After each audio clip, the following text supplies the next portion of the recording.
E aí, pessoal? Vamos continuar nosso estudo sobre Baixa Idade Média. Neste próximo bloco, iremos abordar os tópicos 3 e 4, Renascimento comercial e Renascimento urbano. Legal, pessoal. Renascimento comercial. Obviamente, o renascimento comercial ele vai ocorrer tanto pela produção de excedentes agrícolas, que vão ocorrer a partir do século X, século XI, como vimos nos slides anteriores, como também pela produção de novos produtos artesanais feitos na própria Europa Ocidental e que começam a circular por algumas regiões da Europa.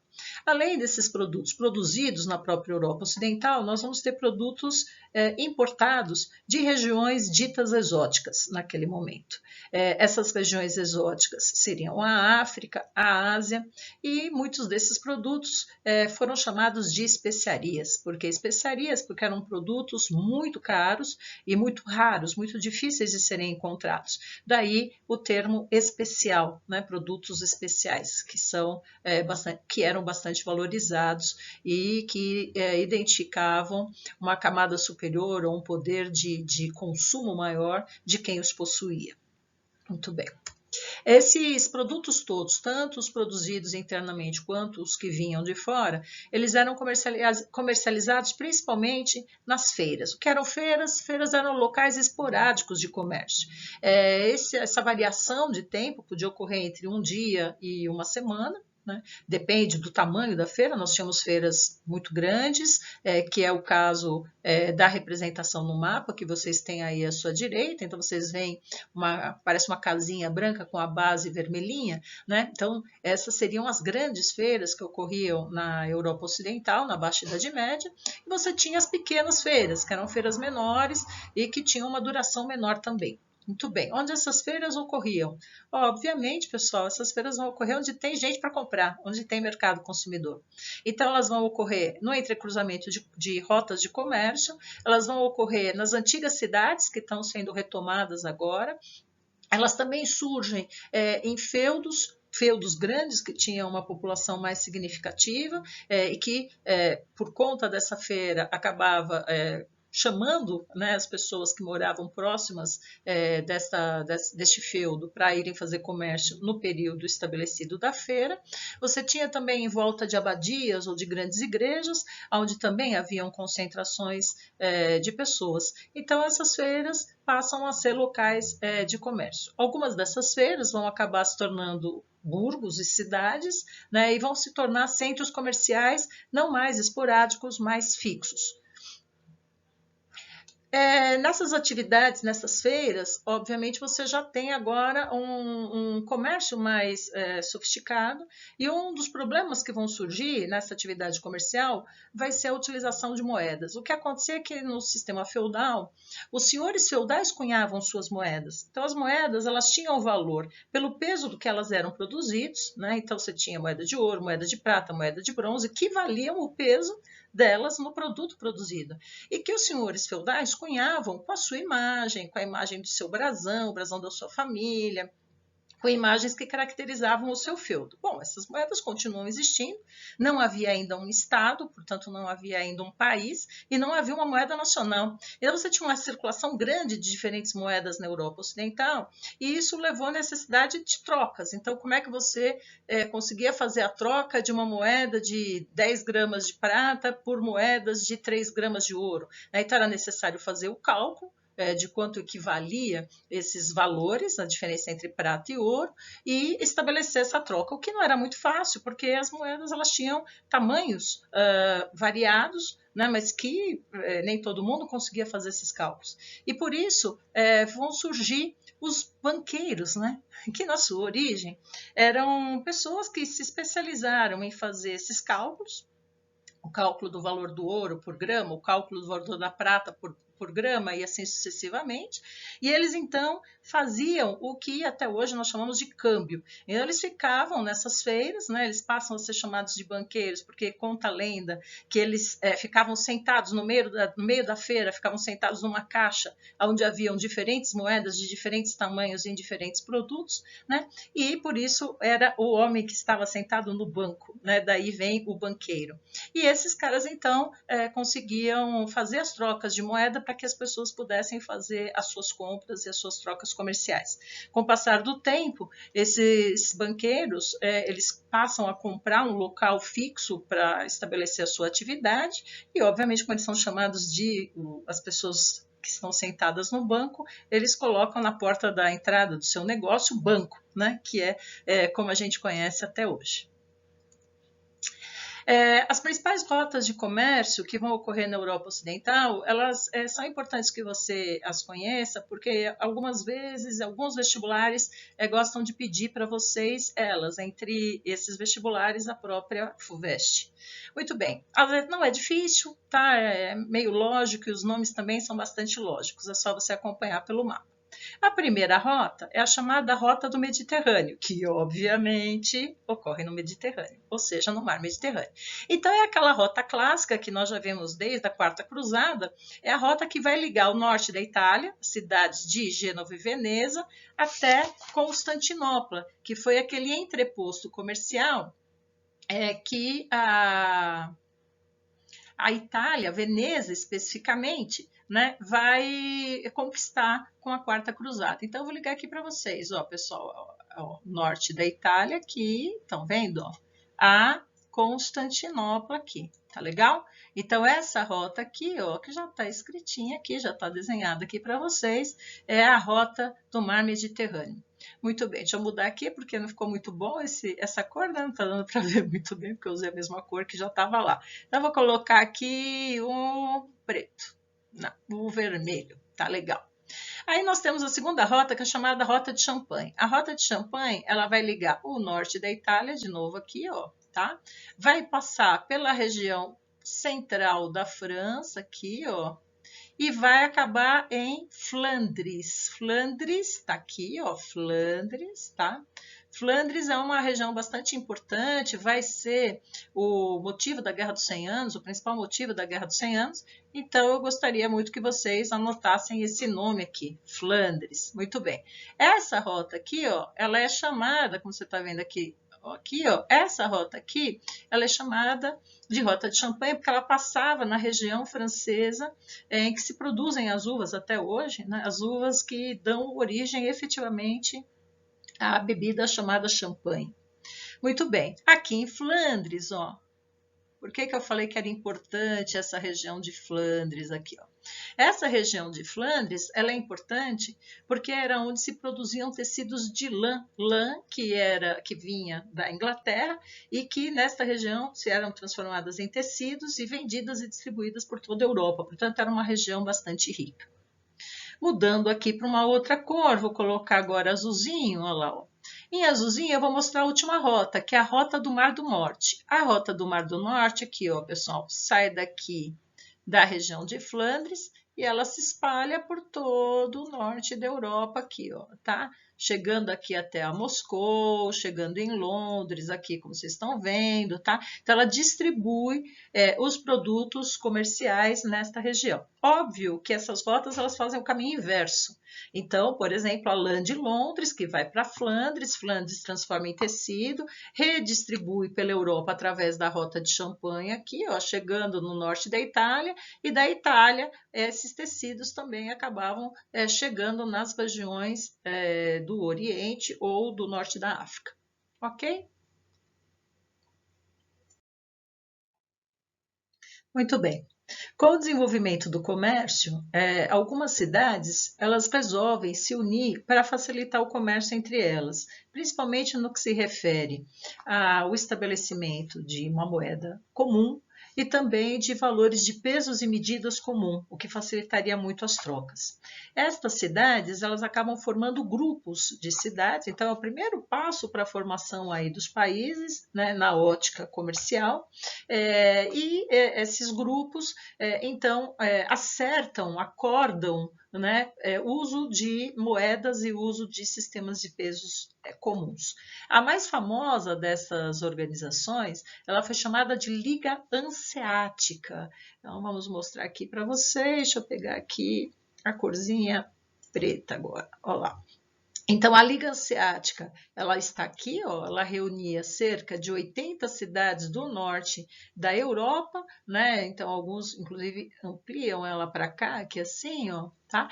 Mas, basicamente, esta é a grande região da Liga Hanseática.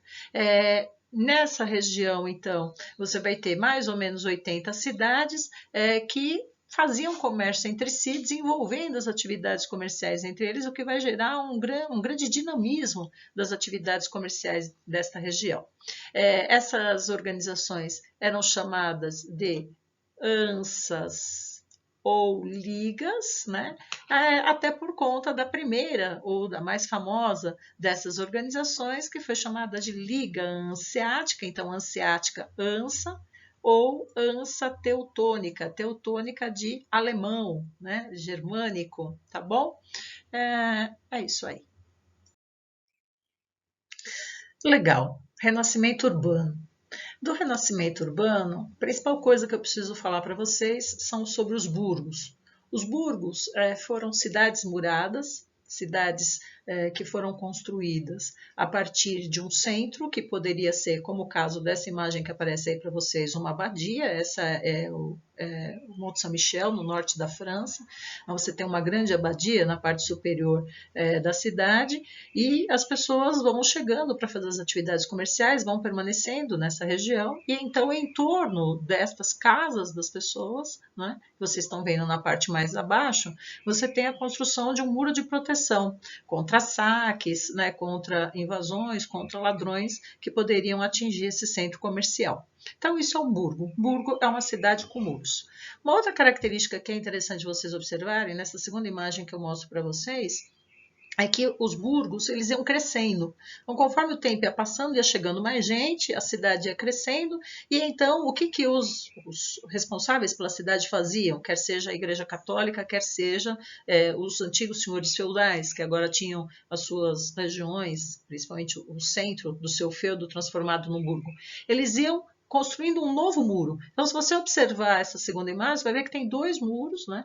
E isso era muito comum. A própria Paris passou pela construção de vários muros. É que depois houve uma reurbanização, esses muros foram derrubados para abrir as grandes avenidas, como a Champs-Élysées, por exemplo. Tá? Então, essa é uma característica de um burgo, né? Portanto, pelo que você está reparando, os burgos eles decorrem principalmente das feiras, como a gente viu no slide anterior, e eles vão ser então centros comerciais. Daí se chamar burguês o comerciante. Mas é importante que vocês saibam que na origem, quando os burgos surgem, a partir do século XII, o burguês era todo mundo que morava no burgo, não era só o comerciante. Então, o artesão, até o mendigo que morava dentro do burgo, que seria essa cidade com muros, era chamado burguês. Um pouquinho mais para frente, a partir do século XIII, é que a palavra burguês se refere apenas ao comerciante. Tá? Então, você tem essa variação do termo burguês. Aqui você tem uma representação gráfica de um burgo, né? E aqui eu quero chamar a atenção de vocês para algumas coisas. Eu vou colocar aqui em vermelhinho para vocês observarem. Já caiu na FUVEST, quais seriam as características desse burgo? O grande objetivo deles é que vocês saibam a diferença entre um feudo medieval e um burgo, ou seja, uma cidade da Baixa Idade Média. Bom, o feudo medieval, você deve se lembrar, o feudo medieval ele tinha um muro, só que o muro era em volta do castelo do senhor feudal. E as casas dos servos eram fora desse muro, né? Eram a partir do muro, na parte externa do muro. As cidades medievais não. O muro ele compreende as casas das pessoas. Então, se alguém te perguntar quais são as características de um burgo, como é que eu consigo identificar um burgo? Então, a primeira coisa é o muro, como vocês estão vendo aqui, o muro que circunda as casas das pessoas. Então, você vê um monte de casinha aqui dentro.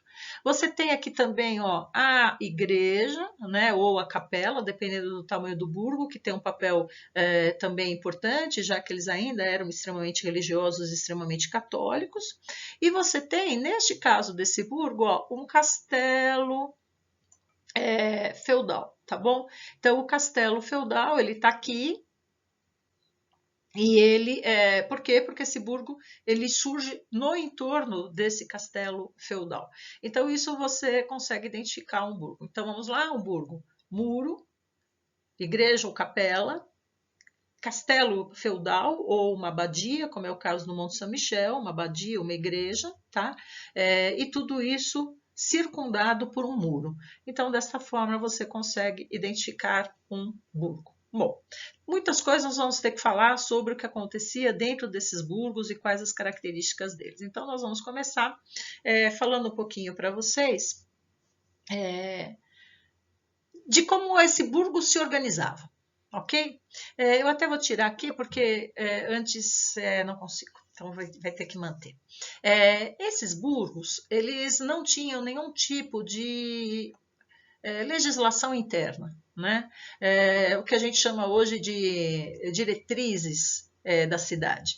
Então, o que acontecia é que as pessoas chegavam, elas iam construindo as casas sem nenhum tipo de organização. Pegava a parede da casa vizinha para economizar material, né? Então, as ruas começavam com 2 metros, aí elas iam afunilando até que não se tivesse mais passagem. Ruas muito estreitas, não havia saneamento básico, nem água, nem esgoto. Muitas vezes, então, as pessoas jogavam o seu lixo, os seus dejetos, tanto o dejeto de restos de alimento quanto seus excrementos nas ruas, né? O que causava contaminação dos lençóis freáticos e, obviamente, muitas doenças que vão gerar, posteriormente, as grandes epidemias, as grandes pestes que vão ocorrer no século XIV, dentre elas a peste bubônica, a peste negra, que nós vamos ver numa sequência mais à frente de slides. Muito bem, então essa era a situação. Então não havia traçado urbano, não havia regulamentação da construção das casas, muito menos saneamento básico e água encanada. Um outro problema que havia também, não havia nenhum tipo de legislação em relação a ter animais ou não ter animais. Então, como muitas destas pessoas que vão compor o burgo vinham das áreas rurais, elas traziam seus animais, não trazia lá suas ovelhinhas, 3, 4 ovelhinhas, suas galinhas, às vezes até uma vaca para produzir leite, né? E eles punham tudo isso para dentro das suas casas, né? Por quê? Porque era muito comum nas áreas rurais você usar os animais também para aquecer, lembrando que na Europa o frio é bastante intenso, então o próprio calor dos animais ajudava a aquecer o ambiente. Só que você imagina, no espaço urbano, tudo isso junto, né, vai começar a ter sérios problemas. E algumas dessas cidades começam a perceber que os responsáveis pelas cidades, principalmente os senhores feudais, eles não estavam preocupados com isso. Então, os senhores feudais eles cobravam impostos de quem morava dentro dessas suas cidades, desses seus burgos, né, até porque era terra dele, originalmente, mas eles argumentavam que esses impostos, esses valores eram usados para proteção, para construir o muro, para colocar soldados nas entradas, para averiguar quem estava entrando, para controlar a proteção interna dos comerciantes, mas que esses senhores feudais, esses antigos senhores feudais, agora chamados nobres, eles não tinham nenhum tipo de preocupação em relação a essa organização interna do burgo. Então, muitos burgos começaram a fazer movimentos que foram chamados, vou colocar aqui para vocês, ok, em verdinho, olha lá, foram chamados de movimentos comunais, ok? Aqui, ó.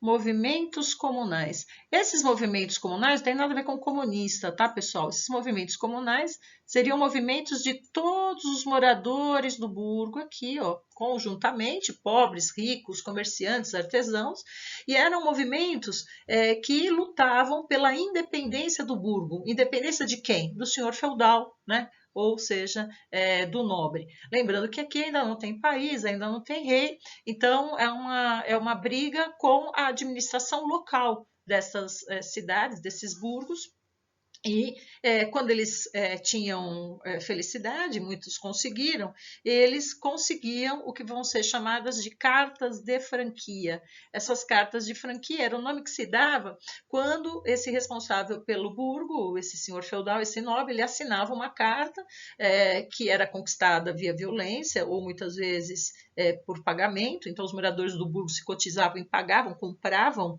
a região do burgo, né, e conseguiam tornar o burgo independente dessas exigências desse nobre.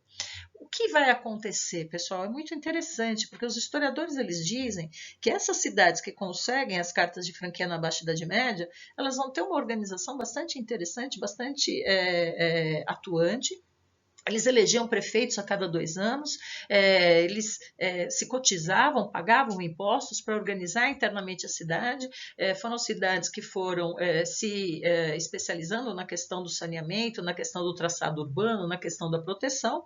E, para muitos historiadores, foi o exemplo de maior democracia de qualquer organização urbana. Então, eles dizem que são as cidades mais livres, né, mais democráticas da história da humanidade, mais democráticas do que as cidades-estado antigas, como Atenas, por exemplo, e mais democráticas do que as nossas cidades. Por quê? Porque eles faziam suas próprias leis, não havia uma legislação superior que os limitava ou que os conduzia a tomar determinadas decisões, como é o caso, por exemplo, hoje da cidade de São Paulo. Né? Então, a cidade de São Paulo está dentro de uma federação, está dentro de um país, e ela tem que seguir uma normativa, uma legislação que é superior à dela. Então, ela não tem total liberdade de ação ou de decisão. Né? Ela está restrita a certas diretrizes, a certos condicionamentos que são dados pela legislação federal. Então, esse é um dado que é bastante usado e bastante pedido nos vestibulares, porque é bastante inovador, é bastante diferente em relação aos burgos medievais que conquistam suas cartas de franquia. Uma outra questão que a gente tem que abordar quando a gente fala dos burgos é o fato de que os burgos eles vão ser locais bastante livres, né? Então tem essa primeira questão aí que eu falei dos movimentos comunais, mas também tem a questão de que ir para um burgo significava estar livre dos ditames feudais ou estar livre da servidão, né? Então se você conseguia fugir do seu feudo, onde você era um servo, tinha que estar ali vinculado à terra, tinha que fazer suas contribuições, as suas obrigações feudais para o seu senhor, a talha, a corvéia, a banalidade, você conseguisse fugir disso e ir para um burgo, você se tornava um homem livre. Daí um ditado popular muito importante na época, que é o ar das cidades torna o homem livre. Então, torna o homem livre das obrigações feudais, da sua condição feudal, ou seja, da sociedade estamental. Dois últimos pontos que eu tenho que trabalhar para vocês, que fazem parte da organização interna dos burgos, que tem a ver com a estrutura dos artesãos, né? Que são as corporações de ofício. Que eram as corporações de ofício? Eram uma estrutura associativa entre os donos de oficina. Observem bem, a corporação de ofício não é de trabalhador, mas sim de donos de oficina, que produziam determinados objetos dentro de um determinado burgo. Então, vamos dar um exemplo, que é a corporação de ofício dos produtores de tecido, né, de Lyon. Okay? Então, o que acontecia? Essa corporação reunia todos os produtores de tecido de Lyon. Voltando, importante, produtores de tecido, não trabalhadores. Produtores de tecido, os burgueses, que eram donos das oficinas produtoras de tecido, ok? Portanto, dos proprietários. Então, eles se reuniam e eles, para evitar concorrência, eles dividiam entre eles o mercado. Então, era muito controlado, eles estabeleciam quanto cada um poderia produzir em quantidade e a qualidade. E eles também determinavam o preço.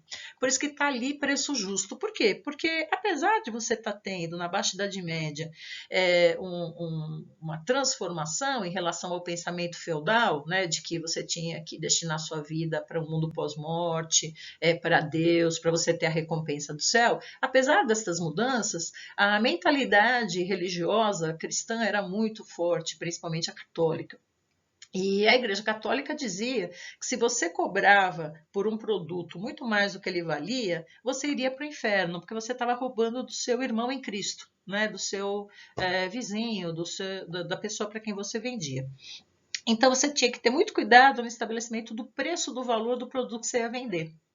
E aí, como havia esse medo muito grande de todo mundo, a corporação de ofício ela resolvia isso institucionalmente. Então, todos os donos de oficina se reuniam e estabeleciam comumente os valores dos produtos, desde o mais luxuoso até o mais simples. Então, ideia da corporação de ofício: dividir mercado consumidor para não ter concorrência, estabelecer o preço justo com o objetivo, né, de que os preços fossem tabelados e fossem considerados corretos pela ótica do pensamento da Igreja Católica, pela ótica do pensamento religioso, e evitar que novas pessoas que chegassem na cidade abrissem negócios que pudessem levar à concorrência dos que já estavam estabelecidos. Então, se você chegava numa cidade nova e você queria abrir um negócio, você tinha que pedir primeiro autorização para a corporação de ofício, sem a qual você não conseguia abrir o seu negócio. Um outro aspecto, além do preço justo, é a questão da usura, que vai ser pecado, estabelecido pela Igreja Católica, que era o empréstimo a juros. Daí, um dos motivos, não é o único, mas um dos motivos, né, dos banqueiros e dos judeus, que grosso modo era um grupo que atuava bastante nessa área de bancos e de empréstimo de dinheiro, serem considerados pecadores e perseguidos na Europa Ocidental. Por quê? O que é a usura? A usura é empréstimo de dinheiro a juros. Segundo o pensamento medieval, quando você empresta dinheiro a juros, você cobra pelo tempo que o outro ficou com o seu dinheiro. Só que na perspectiva deles, o tempo é de Deus. O tempo não é nem meu, nem seu, o tempo é de Deus. Portanto, se você está cobrando pelo tempo que o outro fica com o seu dinheiro, você está cobrando algo que pertence a Deus e, portanto, você está cometendo um pecado. Né? Daí a questão da usura, ou seja, do empréstimo a juros também ser pecado e também ser proibido pelas corporações de ofício. E o último aspecto que eu tenho que trabalhar com vocês são as guildas. As guildas são a mesma coisa das corporações de ofício, mas elas são de comerciantes, ou seja, das pessoas que fazem comércio. E tem a mesma estrutura. Né? Qual é o objetivo da estrutura? É assegurar o preço justo, evitar concorrência e impedir que novos comerciantes entrem na cidade e pratiquem atividades levando a maior concorrência. Bom, para encerrar tudo isso, eu gostaria de afirmar para vocês que as corporações de ofício, elas não são sindicatos. Isso já caiu na FUVEST, nem a corporação de ofício, nem as guildas. Isso já caiu na FUVEST, muita gente errou. E tem uma discussão aqui no Brasil, entrando um pouco na questão política, que posso eu fazer, porque aqui no Brasil você tem sindicato de donos, né? Então você tem a Fiesp, por exemplo, que é o sindicato dos donos de empresas, de indústrias do estado de São Paulo. Isso é uma anomalia. Normalmente, os empresários eles não tinham sindicatos, tá? E, portanto, as corporações de ofício, que são de donos de oficina, não são sindicatos. Tá? Os sindicatos eles vão surgir a partir da Revolução Industrial, a partir do século XIX, na Inglaterra. E o objetivo dos sindicatos é a organização dos trabalhadores e não dos donos, né, dos empresários que são proprietários do negócio. Então, cuidado, corporação de ofício não é sindicato, é uma reunião dos donos para organizar o seu negócio e evitar concorrência. É isso aí, pessoal. Até a próxima.